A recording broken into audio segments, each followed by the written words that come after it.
જો બાબુ સાથે મારી વાત થઈ ગઈ છે. એ તો બહાર ગામ ગયા છે એમની બહેનને ત્યાં મામેરું ભરવા માટે, પણ એમણે કીધું છે કે વહેલી સવારે 7 વાગે પૂજા શરૂ થઈ જવી જોઈએ. જુઓ, પૂજાની અડધી સામગ્રી તો મહારાજ લેતા આવશે અને જે બાકીનું અડધું રહેશે ને એ સવિતા પૂરી કરી લેશે. પણ મારે વહેલી સવારે વહેલું ઉઠી અને પહેલા તો છે ને ખીર બનાવી લેવી પડશે. અરે પણ આખી વાતમાં મારે શું કરવાનું છે એ તો કે. તમારે બસ સવારમાં વહેલા ઉઠીને તૈયાર થઈને પૂજામાં હાજરી આપવાની છે. હું શું કહું છું કોકી, કાલે તું પેલું જ ઘર જોડું પહેરજે ને, મને ખૂબ ગમે છે તું એમાં, ખૂબ શોભે છે. તમે તમારા મનની વાત કહી દીધી, પણ મારે જોવું પડશે કે એ સાડી ઇસ્ત્રી થઈ છે કે નહીં. જોઈ લો.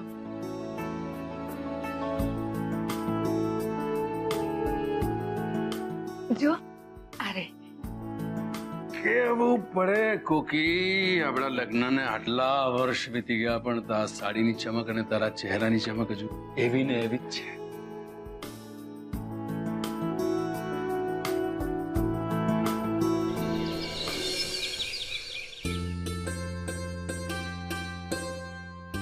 કોકી એક વાત કહું, આ સાડીમાં તું એટલી બધી સુંદર લાગે છે કે મને થાય છે કે ફરી પાછો તારી સાથે પરણી જાઉં. ખરેખર કહું છું, એટલી બધી સરસ લાગે છે કે ચાલ ને આપણે ફરી પાછા હનીમૂન પર નીકળી જઈએ. તમે પણ શું, જાઓ નાઈને જલ્દી તૈયાર થઈ જાઓ, પંડિતજી આવતા જશે. આરવ અને આયશા જાગી ગયા. હા જ તો પૂજામાં એમને તો બેસવાનું છે, એ લોકો પણ તૈયાર થતા જશે.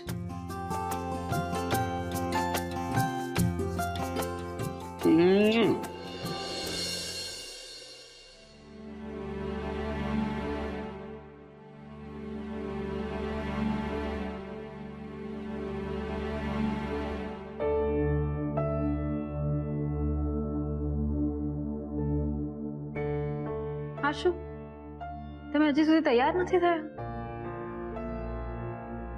આ સમય છે ને આખી રાત વિચાર્યું મારે છે ને પૂજામાં નથી બેસવું, એટલે પ્લીઝ તું માને કહી દે કે એ લોકો જ પૂજામાં બેસે.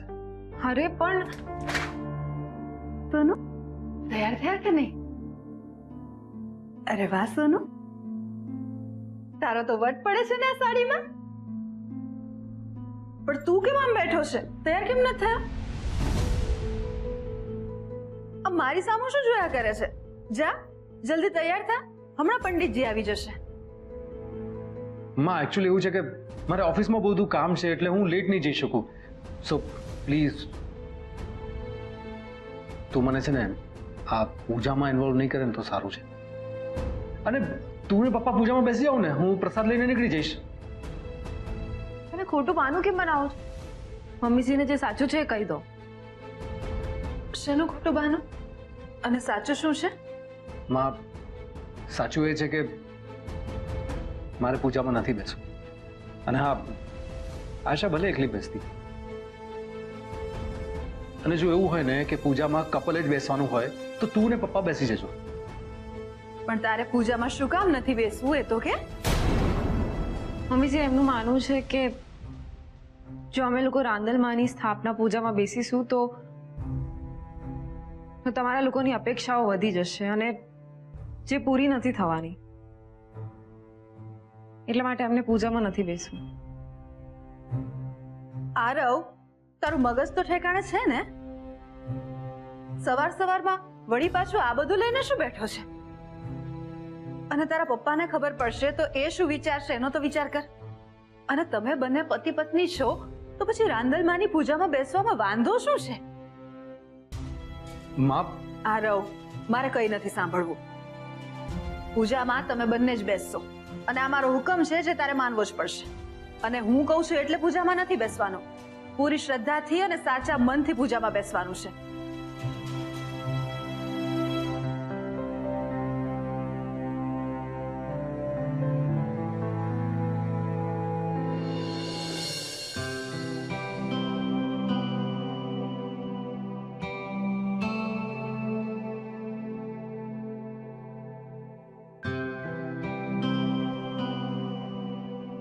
અરે પપ્પા, તમે? શું વાત છે, આજે તારી સવાર આટલી વહેલી વહેલી થઈ ગઈ? હા, એકચ્યુઅલી આજકાલ હું રાત્રે વહેલી સૂઈને વહેલી ઉઠી જાઉં છું વાંચવા માટે. પણ આજે આપણા ઘરે રાંદલમાની પૂજા છે ને એટલે થોડી વધારે વહેલી ઉઠી ગઈ. વેરી બસ આ જ રીતે મન લગાવીને ભણતી રહેજે બેટા. હા પણ જો એનો અર્થ એમ નહીં કે ઘર કુકડી બનીને આખો દિવસ ચોપડીઓની સાથે ઘરમાં ને ઘરમાં જ પુરાઈ રહેવા. નિયા અને બીજી તારી ફ્રેન્ડ્સની સાથે બહાર નીકળવાનું રાખજે. હા પપ્પા. અને જો બેટા કોઈ પણ બાબતમાં કંઈ પણ કન્ફ્યુઝન થાય તો મનમાં ને મનમાં નહીં રાખતી, ડિસ્કસ કરી લેજો. ઓકે?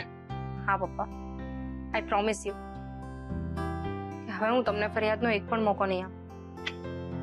મને તારું પ્રોમિસ જોઈતું જ નથી બેટા.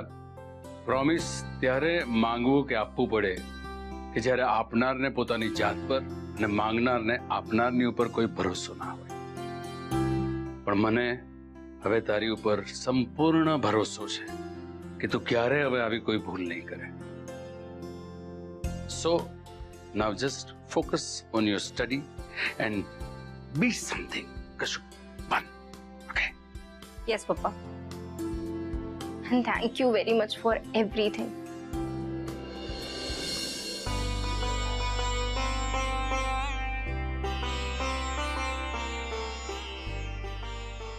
સવિતાબેન, હું તમારી કઈ મદદ કરું? ના કોમલબેન. સવિતાબેન, મને થોડા ફૂલના હાર અને થોડા તુલસી પત્ર આપો ને. અને હા, એક ત્રાંબાનો લોટો, આચમની અને ચમચી અને એક થાળી આપો ને મને. અરે તમે બેસો ને, હું લાવું છું.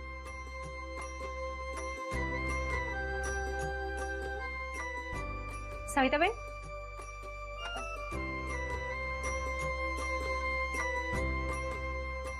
સવિતા, હા મોટી બેન. બધી તૈયારી થઈ ગઈ ને? કઈ લાવવા કરવાનું બાકી તો નથી ને? મોટી બેન, બધી તૈયારી થઈ ગઈ છે. મહારાજ મંડપ શણગારે ને એટલે આરવભાઈ અને આયસાબેનને બોલાવી લઈએ. આરવ શું કામ જીદ લઈને બેઠો છે સમજાતું નથી. આમ તો બંને જણા એકબીજાને દરેક બાબતમાં કેટલો સાથ આપે છે, મુસીબતમાં પડખે ઊભા રહે છે, પણ હજુ પણ એણે સોનુને મનથી સ્વીકારી તો નથી જ. મમ્મીજી, એમનું માનવું છે કે જો અમે લોકો રાંદલમાની સ્થાપના પૂજામાં બેસીશું તો તમારા લોકોની અપેક્ષાઓ વધી જશે અને જે પૂરી નથી થવાની. આરવ સોનુને આમ અવગણશે એ હું નહીં ચલાવી લઉં. ગમે તે થઈ જાય, પણ હું એ લોકોને એક કરીને જ રહીશ. મોટી બેન, શું વિચારો છો? આરવભાઈ અને આયસાબેન તૈયાર થયા કે નહીં? હા, એ લોકો આવતા જશે.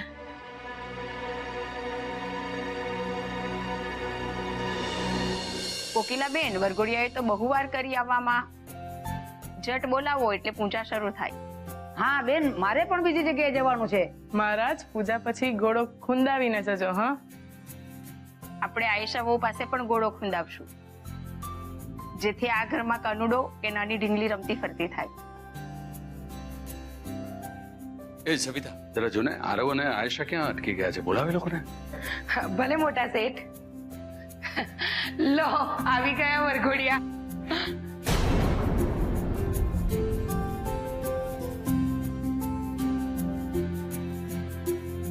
આરવ હવે કોઈ તમાશો ના કરે ને તો સારું.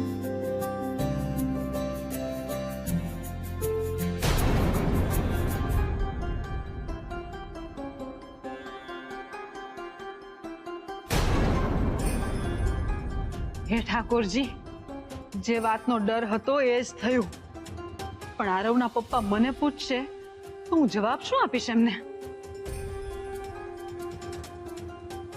એ દીકરા, કેમ ત્યાં ઉભો રહી ગયો? ચાલ તો પણ આવી જા. પપ્પા, આઈ એમ નોટ ફીલિંગ વેલ, એટલે હું પૂજામાં નહીં બેસી શકું. પ્લીઝ તમે લોકો પૂજા પતાવી દો ને.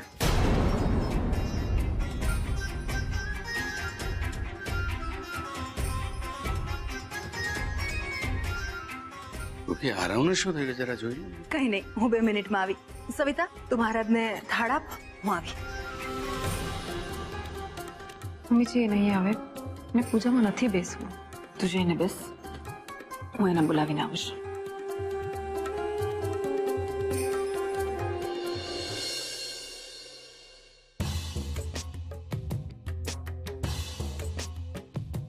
ચાલ આરવ, આમ છેલ્લી ઘડીએ તું પૂજામાં નહીં બેસે એ નહીં ચાલે. હા, હું તને પહેલા જ કહી ચૂક્યો હતો ને કે મારે પૂજામાં નથી બેસવું, અને માન્યું કે મેં આયશાને આ ઘરની વહુ તરીકે માન સન્માન બધું આપ્યું છે,